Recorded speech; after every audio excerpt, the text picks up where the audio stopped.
There's 7 billion people on the planet. We can't have 7 billion cars or 14 billion cars. Like, it's got to stop.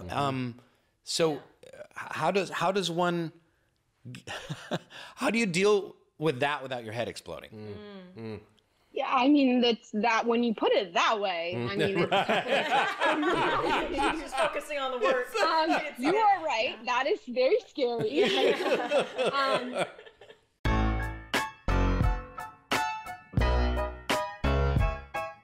What's up, Sister Nava? I'm doing good. You doing feeling yeah, good? I'm really Dude, give us a minute. Oh, We're about to get to you. For goodness sakes. It's like I was like this invisible, like...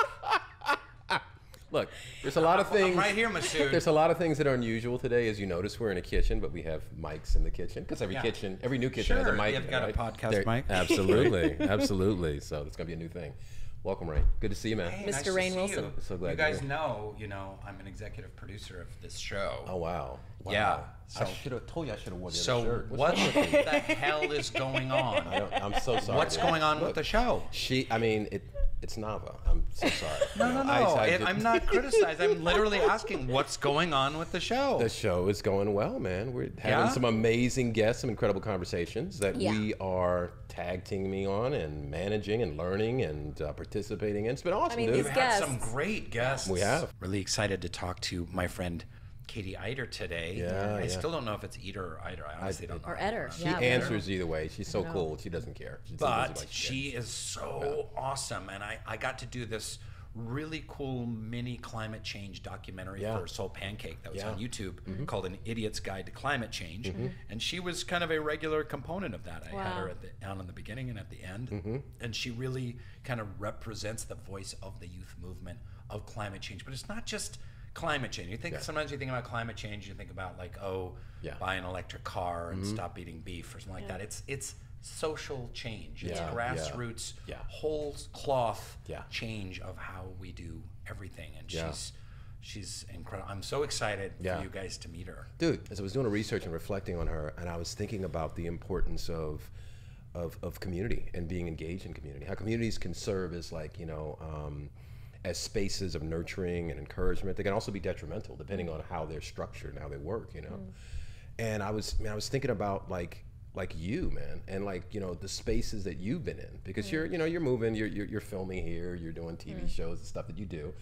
And I know that's important work for you, but you're also engaged in social justice spaces and, making your contribution to transform the world in whatever way that you can, right? You're a little bit. You do a little something here. When I can fit it in between TV. Dude, I was trying to set you up, man. But yeah, I was just, like, what is your sense of the importance of community? Were there spaces in community that you really felt welcomed, and also maybe a time or two where you didn't feel welcome in community, that maybe made you appreciate, when you do feel welcome in community? Yeah, that's a deep and a great question, and I'm new to this climate change world. It's something that, for me personally, I really felt really strongly about it, but the only thing that I was doing was sending out an occasional angry tweet. And I realized like I need to do more. And that was the genesis of this Idiot's Guide to Climate Change series. And I took a trip to Greenland with some scientists and got to interview Greta Thunberg and Katie. And she's like the American Greta Thunberg. And so this is a new community. Now I'm about to leave in a week or so for the TED conference on climate in Edinburgh. And so it's new to me, but I feel like my job, and I think we all share this, is we're storytellers. So we want to amplify other people's messages. It's not about me. It's not about what I believe and what I think and my opinion as much as it is, can I amplify other people's voices that have not been heard as much. And that is my job, whatever kind of meager social capital I've developed from all those years on The Office, I want to put towards telling important stories and empowering voices, especially voices like Katie's. I'm gonna make sure Katie's available. Cool. Okay, because Okay. we caught her in between classes. Okay, please. I'm gonna freshen up a little bit. I'm Good. gonna let you two, Yeah, awesome. do your thing, Awesome. and I'll meet you on the sofa in like few minutes. 10 minutes. Okay, Okay, perfect. what do you Good. say? All right, thanks, Sounds man. good. guys. Talk to you Thanks, soon, Rainn. man. See you. All right, man. Bye-bye. Well, are you ready to do this? Yes. All right, man. Let's go have this conversation with Katie. Well, hey, welcome, Katie Eder. So good to see you. What's going on? Hello. Thank you so much for having me. I'm so excited to be here. You got, man. I'm telling you, you've got you've got the A team here. I mean, you've got a triple threat here. Okay, Rainn embodies all the triplets. They brought me in. I'm the ringer. He's the ringer. So- He's the ringer. So he is our, Rainn Wilson, actor extraordinaire, humanitarian, is going to be our co-host today. So he's joining us in the studio for this interview because 2 was not good enough for you. No. You needed 3. Yes. That's You right. understand? You dig? It's gonna take 3 hostess with the mostest Right. to bring out This the best in force. Katie. It's so good to see you. Welcome to the show. We are so happy to be with you. So looking forward to getting into a conversation with you because, man, you're someone who is really unique in that you've been engaged in the work that you're doing for so long. I mean, 4th grade. I mean, you talk about being ahead of the curve. I'm just like, I try to remember what I was doing in 4th grade. Does anybody remember what they were doing in 4th grade? Paper airplanes, That spitballs. Yeah, lots of spitballs. I had my fair share of it. You did? Okay, that is good to know. She's multi-talented. She clearly. Tetherball was big in 4th grade. I remember Tether- tetherball. what is Yeah. tetherball? That one kind of hurts. You never played tetherball? I never played. It's the ball on the one pole and you hit it and it spins spins around. and Okay. ding, ding, ding. I do remember that. I didn't Yeah. know we called it Yeah. tetherball. So It might be a West Coast thing. I don't know. Katie, did you do tetherball? Yeah, we had that in the Midwest too, You had for sure. tetherball. For Wow, sure. wow. Well, we digress. So,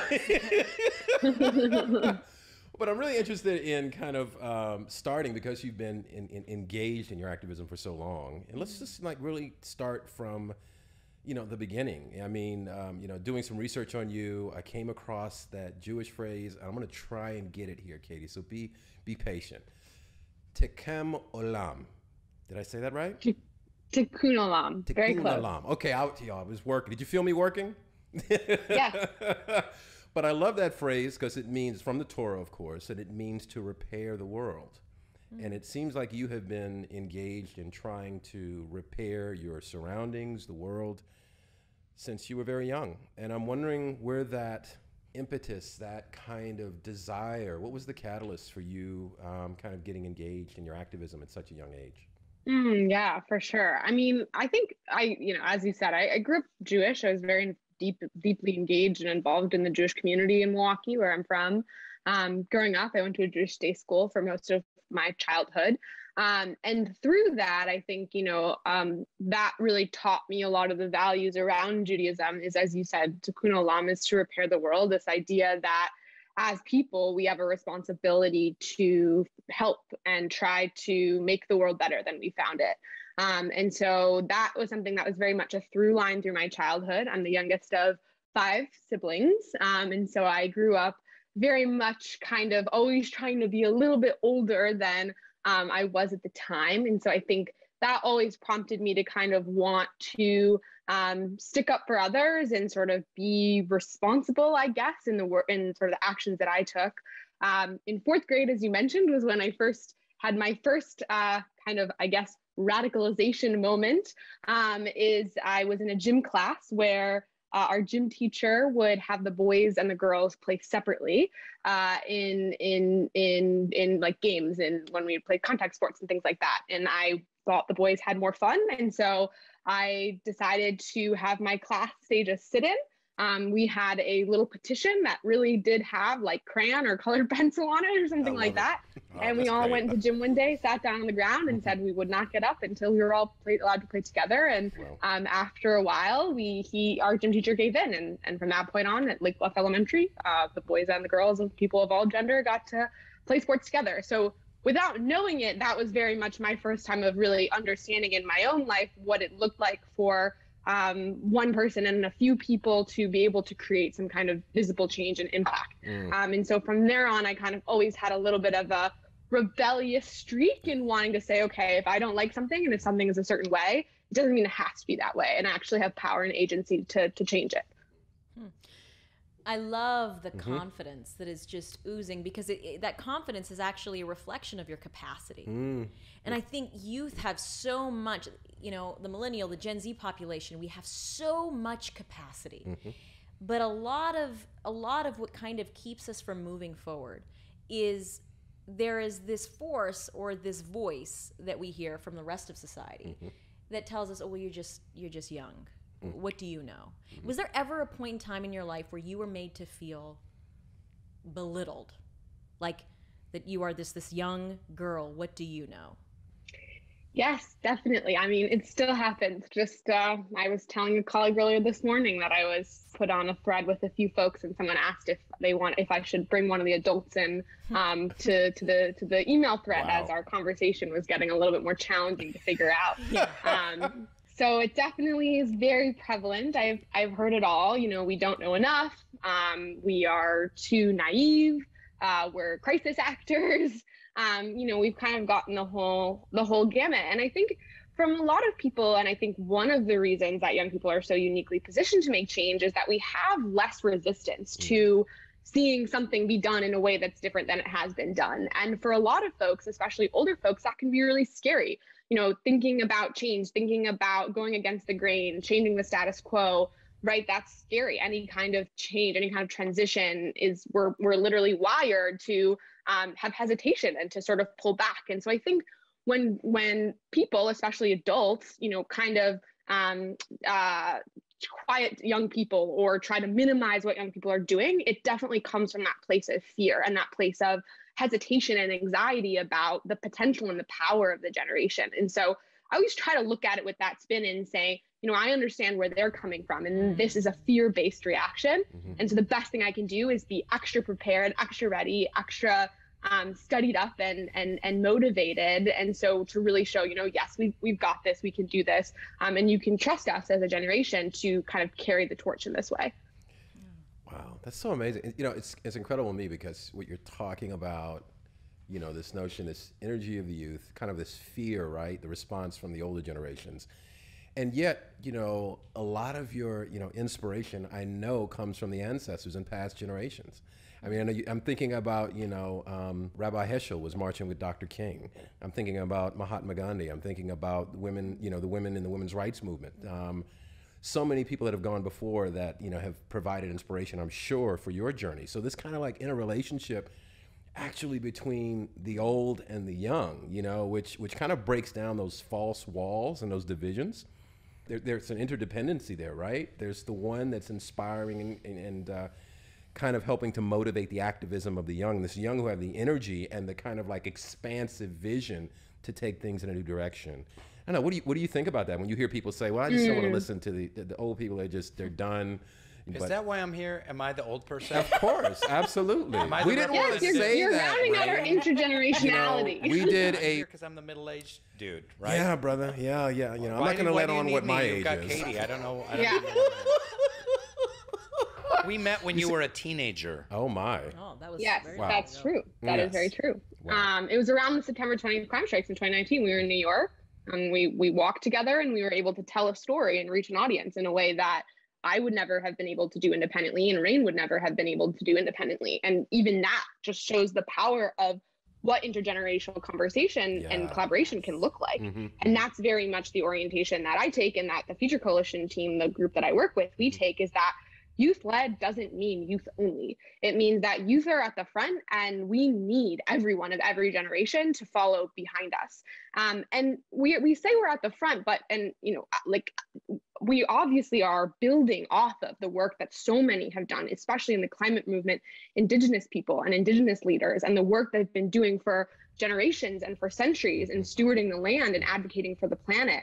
And that is the work that we're continuing. We're carrying that torch forward. We cannot do it alone. You know, young people bring a certain unique perspective and style of leadership and orientation that is critical to social movements that we've seen throughout history, that young people, when they're at the forefront, they are the catalyst of change. You know, as the social movements you just listed off, you know, the civil rights movement led by 21-year-olds, you know, and so many others around the world. It's really young people that have been that catalyzer, but also in all these successful social movements, there are adults of all generation that play an absolutely critical part, because young people, we bring that passion, we bring that energy, we bring the new ideas, the new outlook, but we are very fresh. We're, there's a lot of, I like to say, quote, common sense things that young people don't always know. It's as simple, and, especially in the system that we live in now, as complicated and layered as it is, everything from how to write an email to how to make a budget to,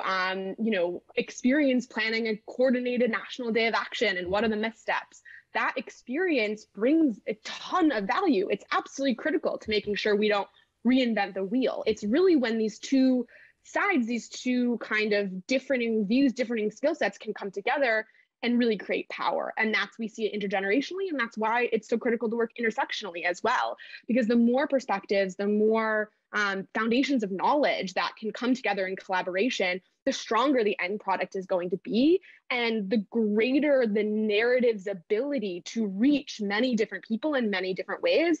That's just going to it's going to become more and more effective the more voices that you have writing the story to begin with. I love that. Wow. That's great. Yeah. Hey, I got a question. Can I ask a question? Yes, Am I allowed? You get two. Please. You get two. I don't know if I'm a guest or if I'm an interviewer. You I get really don't know. You're both. There are so many obstacles toward anyone getting involved in activism. And by activism, I don't necessarily mean politics or something having to do with partisanship, but whatever kind of issue turns you on, whatever that is. It can be kitten rescue, it really doesn't matter, but making a positive impact in the world, searching for more justice, more unity, et cetera. There's so many obstacles. So there's materialism, there's kind of partisan bickering, there's this mental health epidemic with young people that is just through the roof. There's there's a pall of cynicism that's kind of fallen over the world, and like, oh, what the hell? It's all screwed anyway. You hear that more and more you're talking about the idealism of young people, but unfortunately, in working with a lot of young people, I do also hear from a lot of young people, what's the point, So what do you think is the biggest obstacle, and what do you think is the way to overcome that obstacle? If I'm listening right now and I'm the portly middle-aged man they dragged in here to provide a little levity and perspective. But, if I'm a teenager or a college student or someone in my 20s kind of listening and I'm interested in the world of activism, what's my barrier, and what's the way through that barrier?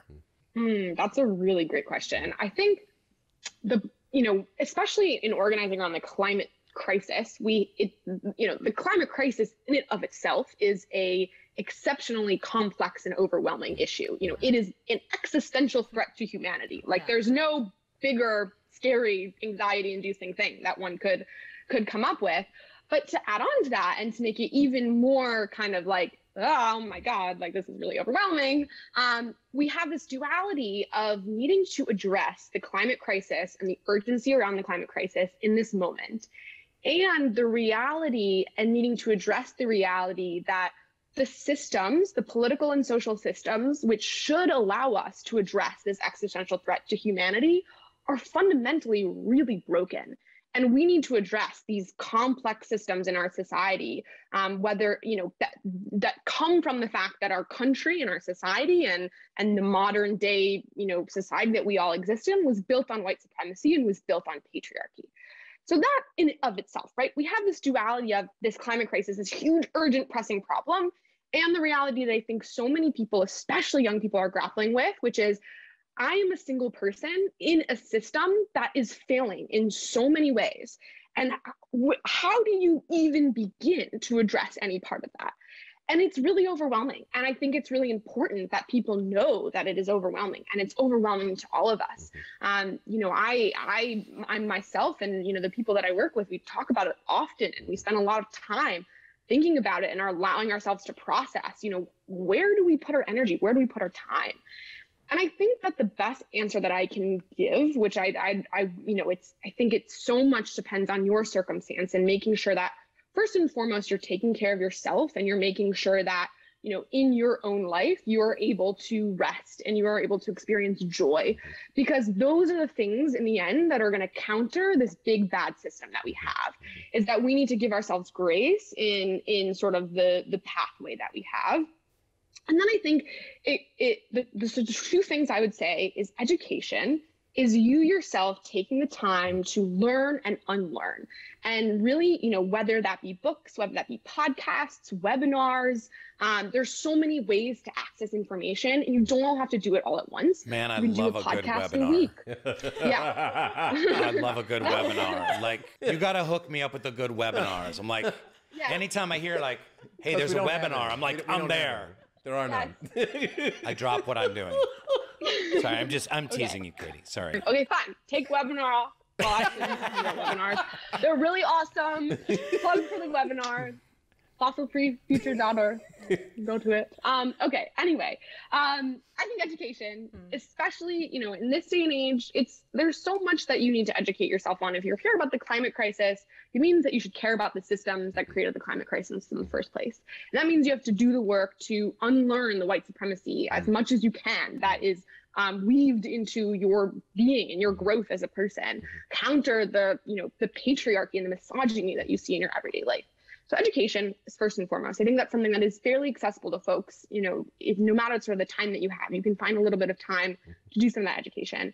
And then I think it's figure out what you care about and figure out what you're good at. And that can be good at in any way. Maybe you are good at drawing. Maybe you're good at driving a car, cooking, graphic design, writing emails, looking at spreadsheets. Like, no matter what you're good at, there's a role in some kind of movement and some kind of group for you.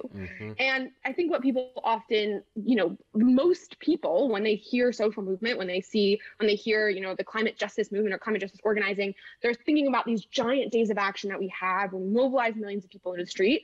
But the truth is that is a very small percentage of what we do. And that's not actually what builds the power.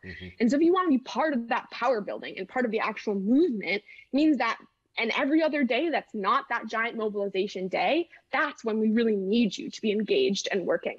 And I think the best way to start is getting involved in a local group near you, because the truth is the grassroots, that's where the change is going to happen. And so if you look in your community, who's organizing, who's doing really cool work, and go to a meeting, go to an event, show up and say, how can I help? What can I do? And they will give you an answer, because all local groups, we need help. They need help.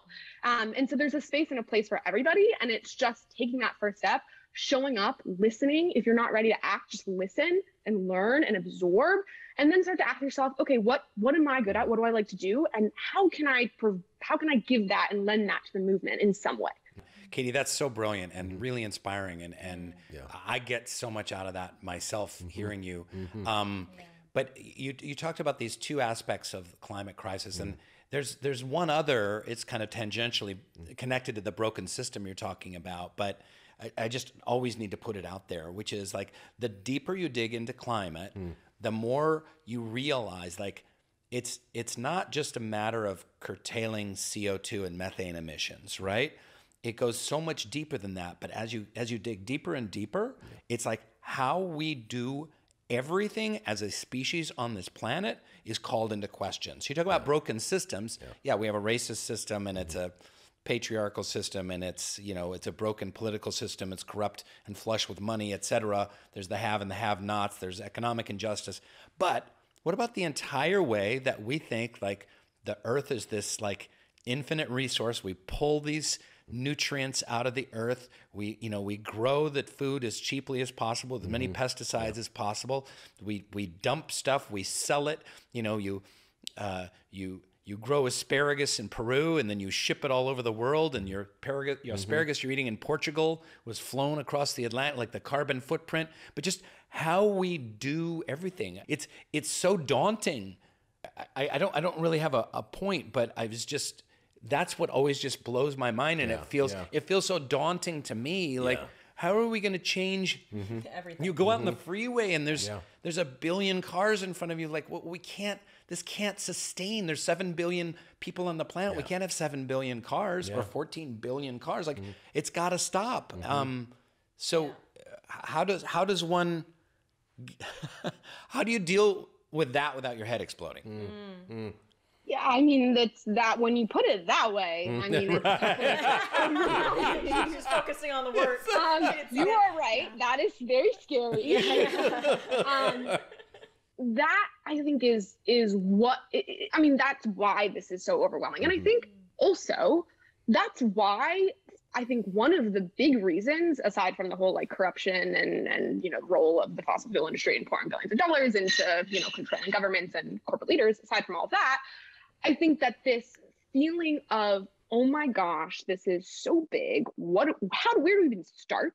Is one of the reasons we haven't seen action on the government or corporate level to the scale that we need, because we know we need an entire economic overhaul. We know we need an entire change to how our energy grid exists and functions, and that is going to take time and it's going to take a lot of money. But I think what we need to look at, and instead of focusing on this, oh my God, there's so much to do and there's so much we need to change, instead of looking at this like a feeling of weight and feeling of this is so heavy to carry, trying as much as we can to reframe that to this is an opportunity. The climate crisis presents an opportunity for us to fix that systematic issue that I was talking about before, right? We can actually use the climate crisis and the recovery that is necessary to avoid the worst impacts of the climate catastrophe to address these deeply ingrained system changes, because it allows us a narrative and a focal point in order to rebuild and rethink a lot of these different systems. And so I think as overwhelming as it is it is possible. We have the ability to do it, right? The ideas, the plans, the infrastructure, well, not quite yet, but the idea for the infrastructure is all there. We just need the political will to do it. I think we saw around COVID, as poorly as many people did respond to the COVID crisis, we saw what it looked like back in early days, like March 2020, within a matter of a week, right? Every conference you were going to go to, every meeting you had, every trip you had, everything shifted. And it was really overwhelming, emotional whiplash. That's how I explained it. I was like, whoa, what's going on? Yeah, for sure. But we did it. We shifted, as an entire global society, we all reoriented ourselves. Yeah. We did it kind of clunkily, but we got there. Maybe some more than others. We can look at New Zealand. They got there faster than us. We did. We have, anyways, all to say is when we decide we will have the will to do this, we'll be able to do it. We've got the money, we've got the brains, we've got the energy and the people power to do it. And we have the know-how to maybe do it in a way that's better than how our society was formed in the first place. Yeah. To put the people most impacted at the center, at the front, and have them lead us the way, so that we can stop putting the wealthy and the powerful at the center, and instead put at the center the most marginalized and the most impacted. And if we're able to do that, if we're able to decide to do it, we'll do it. Yeah. We can do incredible things. We just have to make that decision. We have to flip the switch and say, we're going to do it. We're going to put we're going to make these actions happen. Love that. Wow. I love it. She's a woman, a woman with a plan. A dynamo. And I think because you're talking about all these steps, and I think if I were to ask somebody for a blueprint, I'd go and ask Katie. I go, what do we have to do? And she's got this plan laid out. Right. What internally has to happen within people? Because, you can have a plan laid out and you can say, well, these are the policies we need to put in. But it seems to me when we have these conversations about racial injustice, about the climate crisis, about, the inequalities between men and women, what is at the root of this is something just so fundamentally, just almost spiritual, lacking, in that we don't see how we are all connected.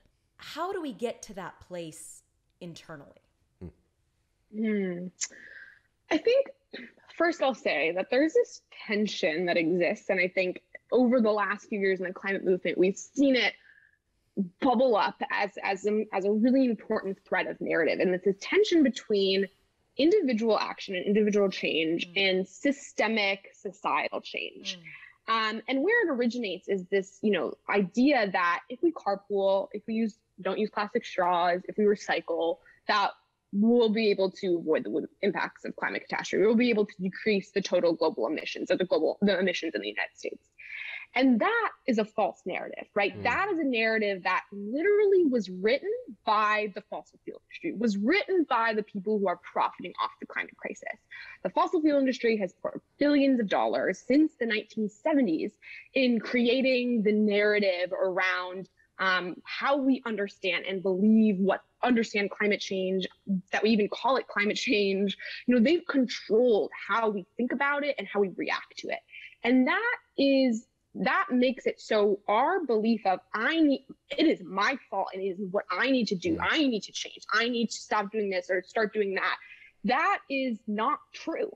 And I think part of it is we need to take that responsibility off the shoulders of the individuals and say, you are better off putting your time and energy toward that collective movement than you are stressing about, you know, exactly the drops of water that you're using in your own home. Now, that being said, we are not excused from our own individual change and orientation toward the problem. It is not our responsibility or it is not our fault that this happened.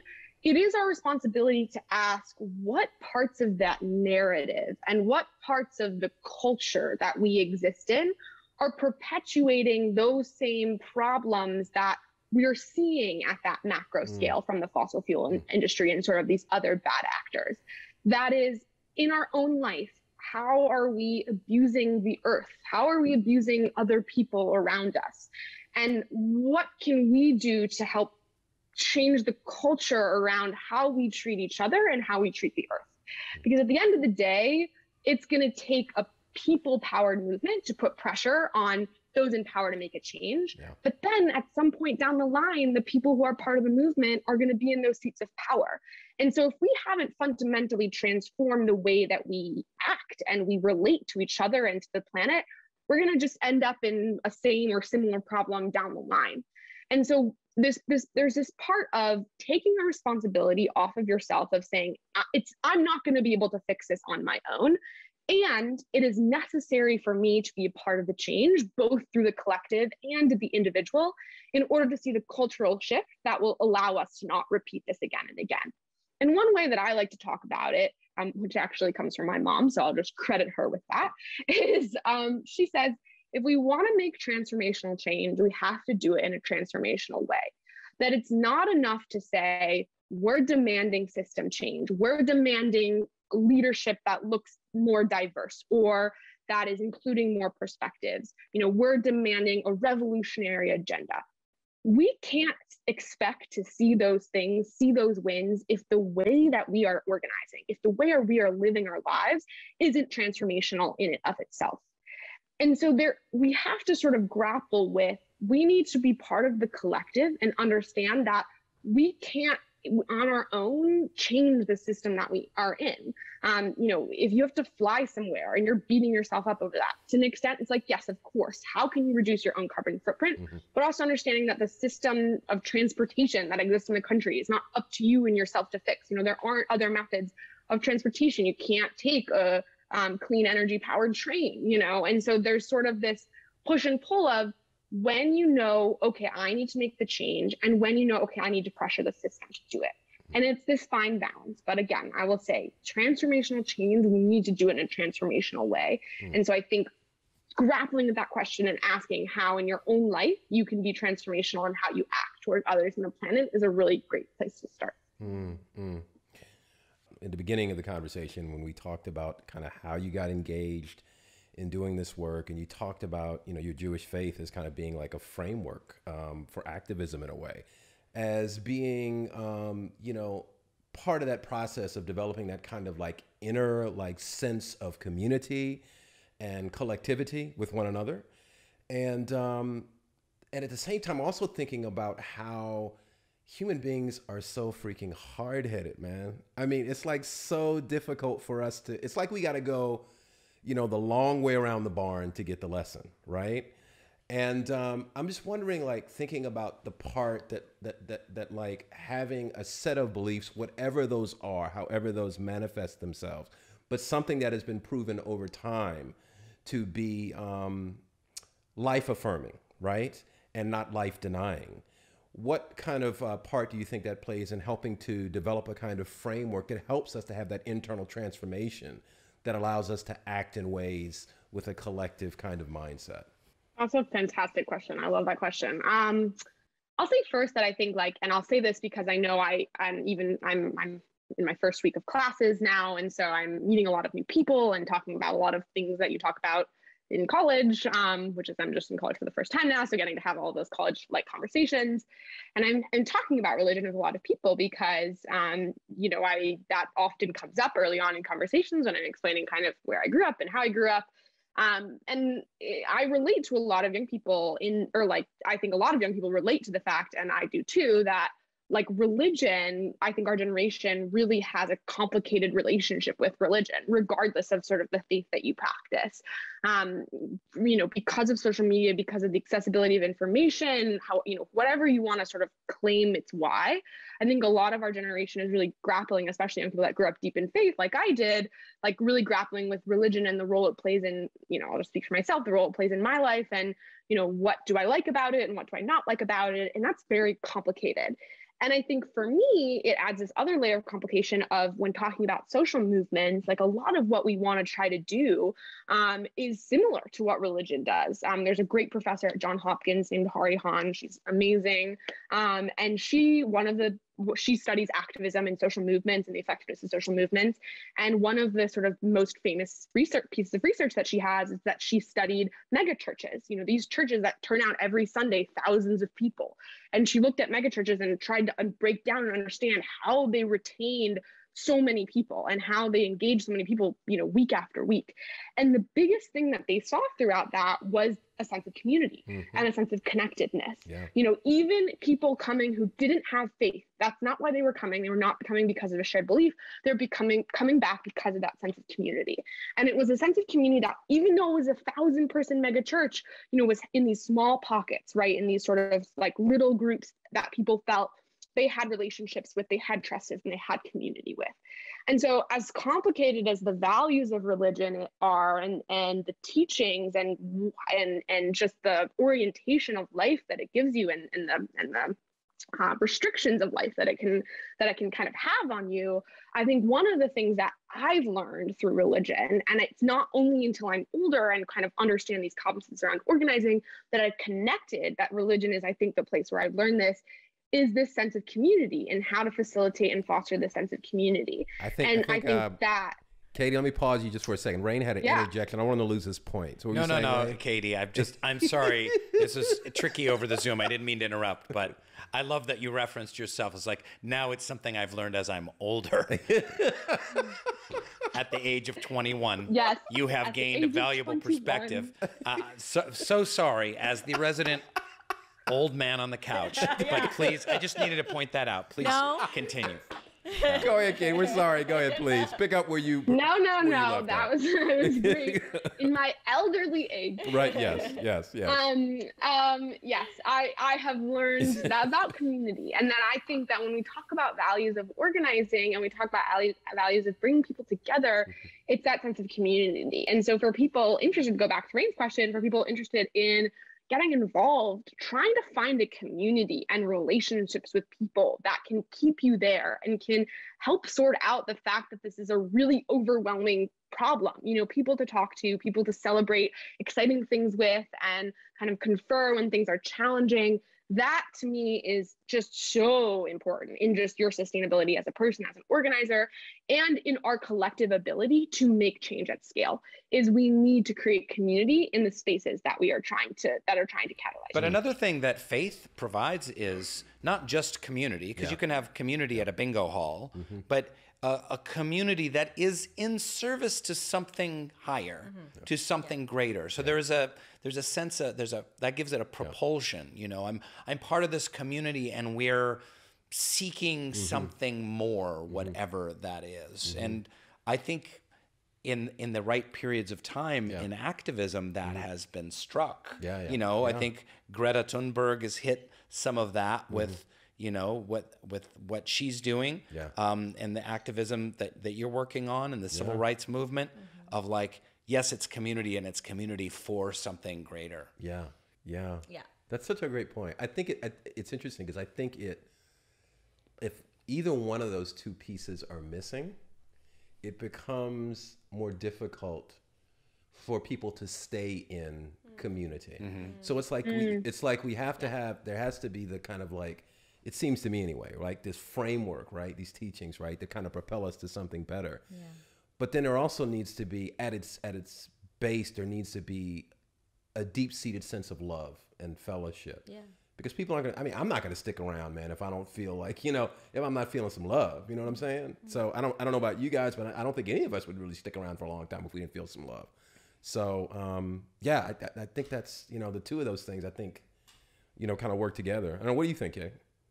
Yeah, I think definitely. I think this sense of that you're part of something bigger than yourself and the sense of purpose. We say a lot that organizing is the antidote to feeling like this overwhelming, like existential feeling. Organizing kind of helps you to feel like you're doing something and that you have a purpose and that you're not just another kind of cog in the wheel of the problem, that you're actually trying to, like, I don't know, try to see where I go with this metaphor, push the wheel in the other direction. And I think that is so true, that, community without that purpose and that without that sense of like strategicness, frankly, it's in and of itself, it might be a good experience to be part of, but it's not sort of contributing to that broader sense of collective and that broader sense of like, this is everyone everywhere. And so I think when we're building a social movement, and I'll bring up another, we call them, there's the rock star researchers, who are all the academics that research social movements and then communicate them in a way we understand it. Erica Chenoweth, who is at Harvard, she talks about this idea of 3.5% of the population. This is a big number in the kind of climate movement space. She says, when 3.5% of any population or community is actively participating in protest, that is when we start to see real change and we start to see real visible change. And that is, 3.5%, it's an achievable number, but it's still really, really large.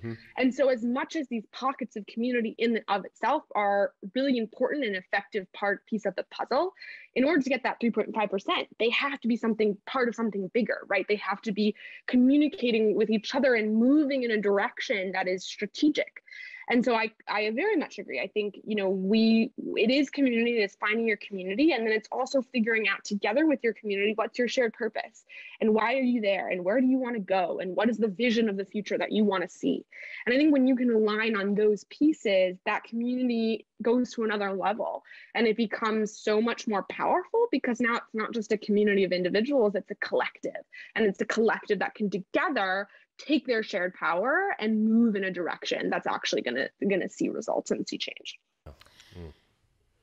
Katie, as you're talking, this work it's exhausting, and I think I'd love to just ask you, what is your greatest pain in this process, in this journey that you've had? Greatest pain. That's a good one. I think for me, I've definitely had when I graduated, so let's see, I am 21 now, I am a sophomore in college, and I graduated high school in 2018, and I took 2 years off, and then the pandemic happened. So I like to clump it all into 3 years. I had one shared large gap year in those 3 years, even though for some of it I was in school, online. But also say is during that time, I think I had a really, really big learning curve in how to take care of myself and like what is effective and sustainable to put into the work that I'm doing. Because I definitely, I moved out from Milwaukee to Los Angeles when I was 18 in August of 2018, expecting to stay for 3 months. I stayed for 3 years. And I definitely came out with this sense of, I am young and I am invincible and I can work all day and not sleep very much and not take very good care of myself. And I will, and like that will be fine and I'll be sustainable. People talk about burnout and they talk about work-life balance and all those things, but like, I'm fine. I'm all good. And I think that was just not the case. And I learned that the hard way. And it, eventually really caught up to me. And for me, it really manifested in anxiety. And I was experiencing this like really severe anxiety and having panic attacks. And that was like something I had never experienced before, but also I was alone, out alone, independent in LA. And so I didn't understand at the time that like, that wasn't actually a healthy way to cope with things. And like, not everyone was experiencing that on a daily level, on a day-to-day basis. And I just like had no idea that was not like quote unquote normal. And I think that's an experience of a lot of young people, especially young people who are dealing with any kind of social injustice or social organizing issue, is that we're dealing with these really big things, and we're in spaces with a lot of adults who don't spend time with young people. And so it can be very, I guess, pushes you to grow up faster than you kind of maybe otherwise would. And I say all of this and also say I feel incredibly privileged to be able to have been able to do that in the first place, and to have had been able to sort of build in the way that I did throughout that time, and have resources and have access to people and places that allowed me to kind of have this realization of, okay, this is not healthy and I need to do something about that. And I think that for me, like when I look back at my gap year and before I went to school, I was doing a lot of like reflecting and thinking of just like, what are the biggest things I've learned? And like, as much as I've learned as an organizer, like what I see as the kind of arc of that time was really learning how to deal with my anxiety and learning how to deal with my mental health and take care of myself.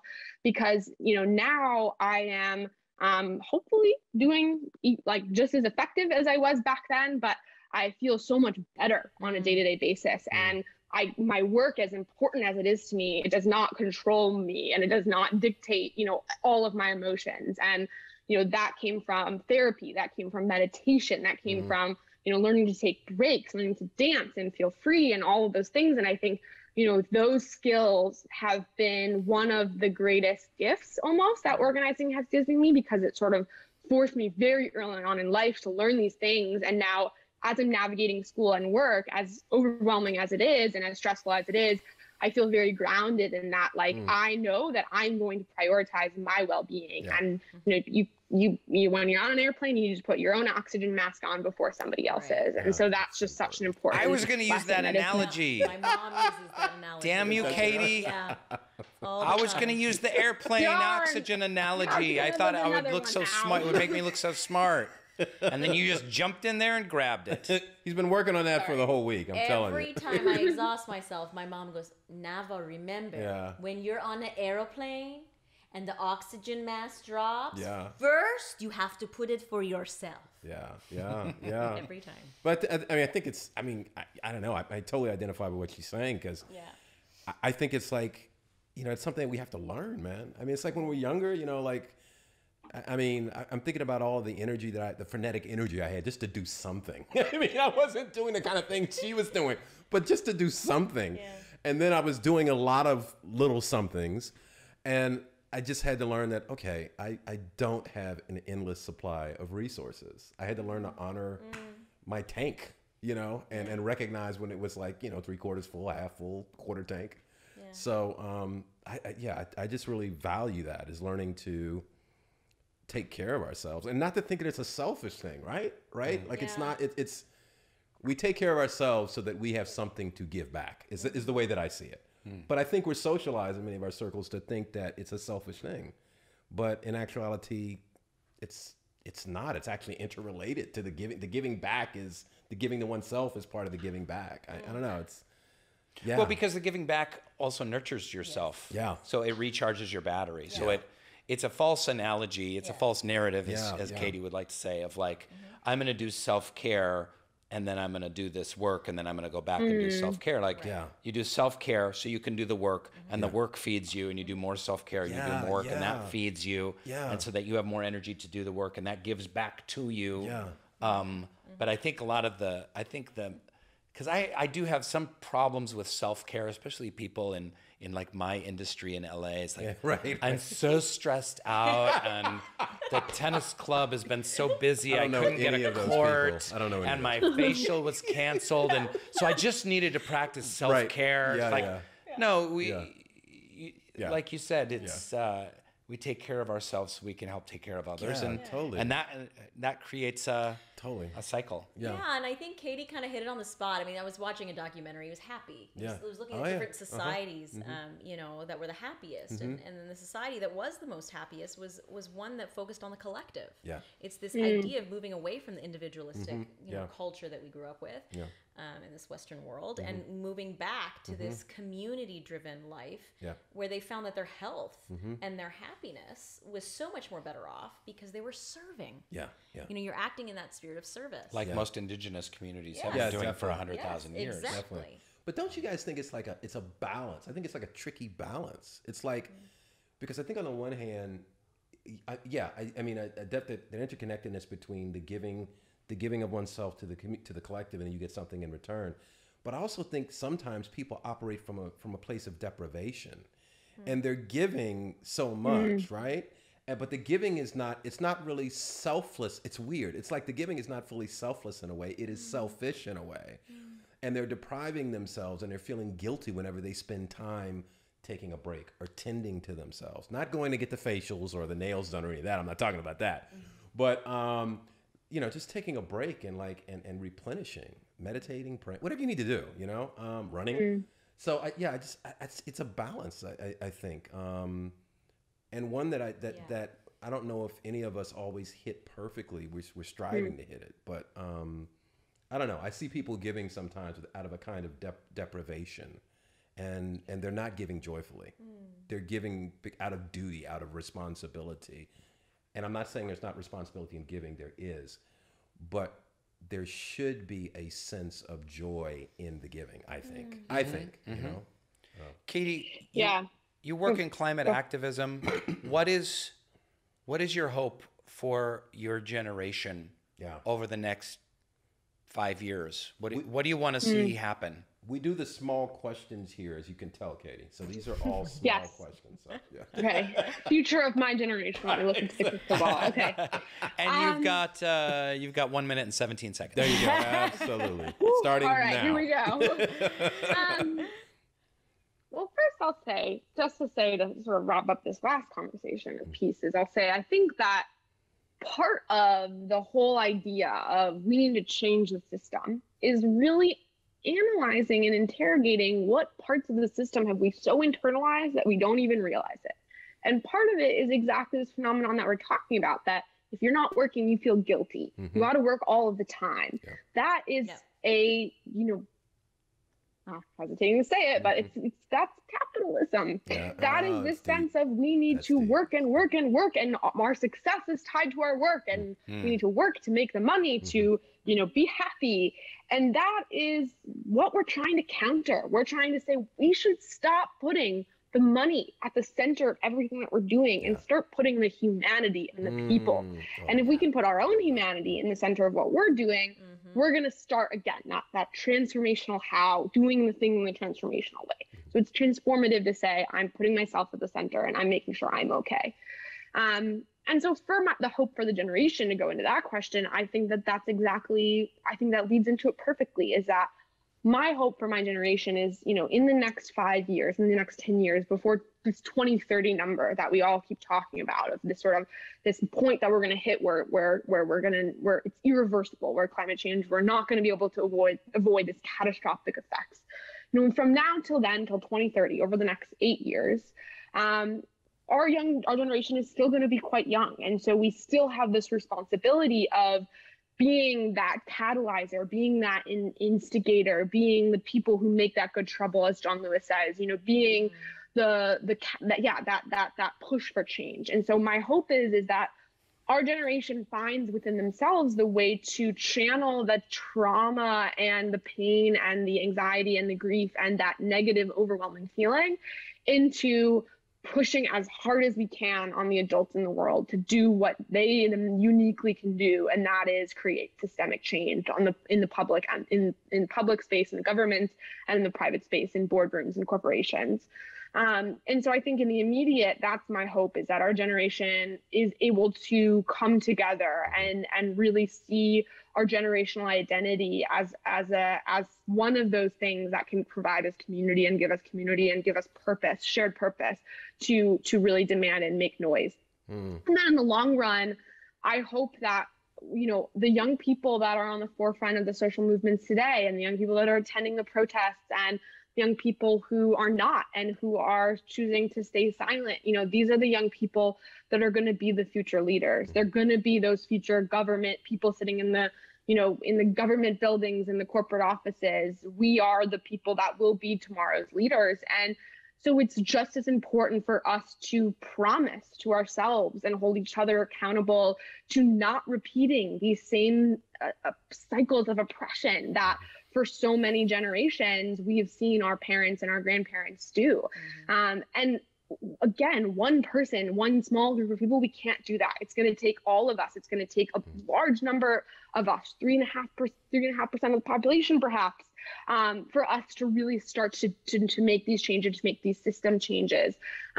Because if we're able as a generation to keep this sense of, you know, centering the people, keep that and hold that and champion that throughout our lives, once we become and we are put in the positions of power, we'll be able to once again carry that torch and bring it even farther and do even more for the generations to come after us. And just as we're calling and begging and asking and demanding the generations ahead of us to listen to us and to care about us and to act with us at the center, we now are and soon are going to have that obligation to the generations that come after us. And so we have to hold that and take that obligation and that responsibility seriously. I love that. Man, this has been freaking amazing. And before we close, we got to do a round of, I got to ask my co-host here, man. You guys got any parting words for Katie before we close out? What do you guys think? You're an inspiration and force, and we'll see you on the field of service. Well said.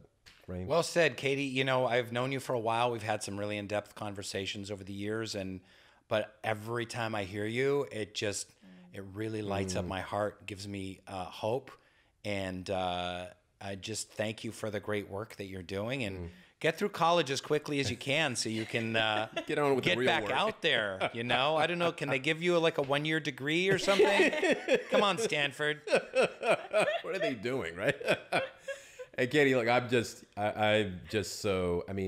was really impressed with just the clarity of your focus and your consistency in your engagement and the love. I mean, I feel the love in your activism. And for me, that is really such a definitive part of being a successful activist, somebody who's engaged in change, is combining that love with that enthusiasm and that vision. And so I just want to thank you for sharing so much of yourself. Yeah.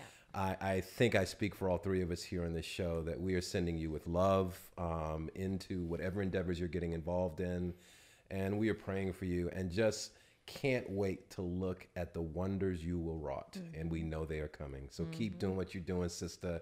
Keep the hair looking. Katie. I'm digging the hair. Keep that Charlie Angel's hair popping, girl. I'm loving it. Love you and take care. Thank you so much for joining us. Okay. Thanks, Katie. Take care. Thank Katie. you all so much. You got it. Bye bye.